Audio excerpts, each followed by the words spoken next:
बिस्मिल्लाहिर्रहमानिर्रहीम, अस्सलाम वालेकुम। मैं हूं मोहम्मद साकिब और आप देख रहे हैं मेरा यूट्यूब चैनल कदर टॉक्स।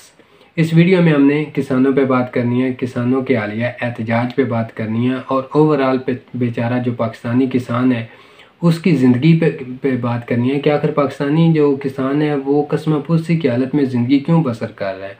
पाकिस्तानी किसान की ज़िंदगी में इतनी मुश्किलात क्यों है, वो क्यों मुश्किलात से दो चार है, इन सब पे बात करनी है। लेकिन उससे पहले गुजारिश है कि जिन्होंने अभी तक चैनल को सब्सक्राइब नहीं किया वो मेहरबानी करें और चैनल को लाजमी सब्सक्राइब कर दें और साथ ही बेल आइकन है उसको भी प्रेस कर दें और कमेंट सेक्शन में अपनी राय का इज़हार ज़रूर करें। वैसे तो हम बचपन से ही सुनते आ रहे हैं जी कि पाकिस्तान एक ज़री मुल्क है और पाकिस्तान की 70% आबादी का इन्हिसार ज़राअत पे होता है और जो पाकिस्तान की GDP है मीशत उसका भी 60 to 65% उसका इन्हिसार ज़राअत पे है। अब इसमें कोई शक नहीं है, डेफिनेटली पाकिस्तान की जो 70% आबादी है उसका इन्हिसार ज़राअत पे है और जो पाकिस्तान की GDP है उसका भी मोस्टली डिपेंड जो करता है वो ज़राअत पे करता है और ज़राअत पाकिस्तान की रीढ़ की हड्डी की हैसियत रखती है, बैकबोन है पाकिस्तानी मीशत में ज़राअत। लेकिन जितनी अहमियत की अमल है पाकिस्तान में ज़राअत और जो ज़राअत से वाबस्ता लोग हैं उतना ही उनका जो हालात ज़िंदगी है या उनकी जो हालत है वो इंतहाई बुरी है। अगर हम पाकिस्तान को एक तरक्की याफ्ता मुल्क बनाना चाहते हैं और अगर हम 70% आबादी का जो लाइफ स्टाइल है उसको बेहतर बनाना चाहते हैं तो डेफिनेटली पाकिस्तान को, पाकिस्तानी हुकूमतों को जो ज़राअत है उसको अहमियत देनी पड़ेगी। अफसोस की का मकाम यह, अफसोस की बात यह है कि आज तक पाकिस्तान में जितनी भी हुकूमतें आई हैं उन्होंने ज़राअत के हवाले से कोई खातिर खा इक़दाम नहीं उठाए। उन्होंने इस 70% आबादी के लिए आज तक कोई अच्छा इक़दाम नहीं उठाया, जिसकी वजह से एक तो पाकिस्तानी मीशत ज़बवाली का शिकार है, दूसरा जो 70% आबादी है जिसका इन्हिसार ज़राअत पे होता है वो बेचारी कसमापुरसी की ज़िंदगी गुजार रही है। गरीबों के लिए फिर भी कुछ ना कुछ हुकूमत कर देती है, जो मिडिल क्लास हैं वो फिर भी किसी न किसी तरीके से अपनी लाइफ को स्ट्रगल के साथ ही सही गुजार लेते हैं। लेकिन जो अपर क्लास है उनको तो किसी किस्म की प्रॉब्लम ही नहीं है। लेकिन जो बेचारा किसान है, बिलीव मी और नॉट, वो पिस के रह गया है, वो इंतहा से ज़्यादा मुश्किलात का शिकार है। क्योंकि मैं ख़ुद एक छोटे से किसान का बेटा हूँ, अल्हम्दुलिल्लाह अल्लाह पाक का लाख लाख करम है, लेकिन फिर भी ना कोई गाइडलाइन करने वाला है। अब पाकिस्तानी किसानों की जो मुश्किलात हैं उनको देखा जाए तो बेचारा किसान इतनी मेहनत से जो फसल उगाता है सो उसका रेट सेट करती है गवर्नमेंट ऑफ पाकिस्तान। बेचारे पाकिस्तानी किसान को अपना रेट भी सेट करने का इख्तियार नहीं है, ना कोई उससे पूछता है कि जी आपने फसल उगाई है सो आप बताएं इसका रेट कितना होना चाहिए। क्योंकि देखें दूध पाकिस्तान को कौन प्रोवाइड कर रहा है? किसान। जो ज़रिए जनास हैं वो पाकिस्तान को कौन प्रोवाइड कर रहा है? किसान। लेकिन उस बेचारे की अपनी ज़िंदगी, बिलीव मी और नॉट, इंतहा से ज़्यादा मुश्किलात का शिकार है।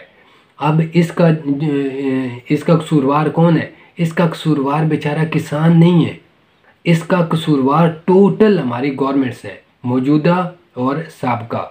सो अगर हम पाकिस्तानी किसानों को, पाकिस्तानी मीशत को उठाना चाहते हैं तो हमें अपने किसानों को सहूलियात मुयस्सर करनी चाहिए, उनका लाइफ स्टाइल बेहतर करना चाहिए, उनको बीज क्वालिटी का प्रोवाइड करना चाहिए, उनको खादें अच्छी, मेयारी और मुनासिब कीमत पे अवेलेबल करनी चाहिए।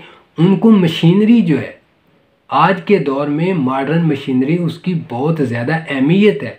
पाकिस्तानी किसान बेचारा उसको अफोर्ड ही नहीं कर सकता। अगर वो किसी तरीके से अफोर्ड करने की कोशिश करता है तो वो उसे ज़रूरत से ज़्यादा महंगी पड़ती हैं, जिसकी वजह से जो किसान की GDP है, जो किसान का अपना जो अखराजात हैं वो बहुत ज़्यादा बढ़ जाते हैं, इंक्रीज़ हो जाते हैं, उसको कोई इनकम नहीं रहती मॉडर्न मशीनरी के इस्तेमाल के बाद। सो मॉडर्न मशीनरी का इस्तेमाल किसान की पहुंच में होना चाहिए और मुनासिब रेट पे मुनासिब दाम होना चाहिए, ताकि वो मतलब प्रॉपर तरीके से जल्दी से अपनी फसल को काट सके और दूसरी फसल के लिए तैयार कर सके अपनी ज़मीन को।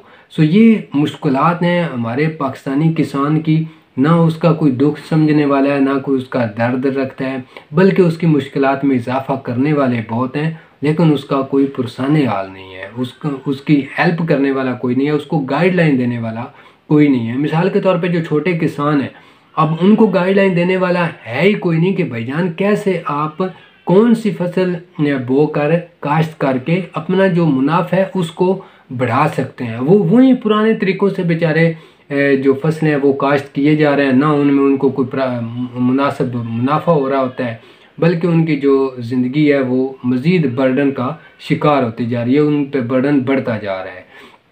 अगर हम इंडिया की मिसाल देख लें तो पाकिस्तान में जो भी ज़रिए अजनास हम उठाते हैं एकड़ के एतबार से, इंडिया में उससे डबल उठाई जाती हैं। मिसाल के तौर पे अगर पाकिस्तान में 1 एकड़ में से 15 बोरियां गंदम निकलती है तो इंडिया में वो आलमोस्ट 27 to 30 बोरियां गंदम की निकलती हैं 1 एकड़ में से।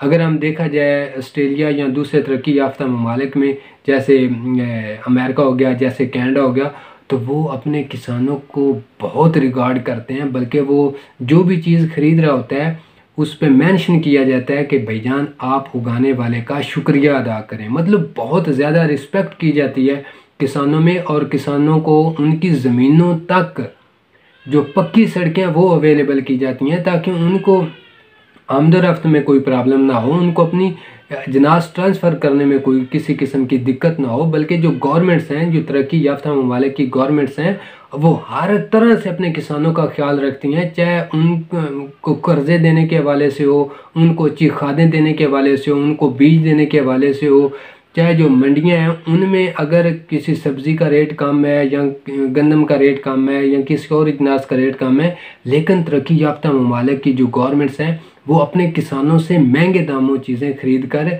फिर वो सब्सिडी देकर मंडियों में फ़रोख्त करती हैं। किसानों को सब्सिडी ज़्यादा दी जाती है, उनकी ज़्यादा केयर की जाती है, उनका ज़्यादा ख्याल रखा जाता है। अगर हुकूमत वक्त ये चाहती है कि पाकिस्तान प्रॉपर तरीके से ग्रो करे तो जो किसानों के मसाइल हैं उनको हल करना सबसे प्रायोरिटी पे होना चाहिए। जो ज़राअत है उस पर ज़्यादा इन्वेस्टमेंट होनी चाहिए, किसानों की केयर ज़्यादा अच्छे अंदाज से करनी चाहिए। सो इसी में पाकिस्तान की भलाई है, इसी में पाकिस्तान की GDP की बेहतरी है, इसी में जो आवाम है 70% उसी की बेहतरी और भलाई है। सो ये थी आज की वीडियो। अगर पसंद आई है तो काइंडली लाइक ज़रूर करें, कमेंट सेक्शन में अपनी राय का इज़हार भी ज़रूर करें। अल्लाह ताला मुझे, आपको, हम सब को आसानियाँ अता फरमाए और अल्लाह पाक हमें आसानियाँ तकसीम करने का भी शर्फ अता फरमाए। इंशाल्लाह नेक्स्ट वीडियो में फिर मुलाकात होगी, तब तक के लिए अल्लाह हाफिज़, अस्सलाम वालेकुम।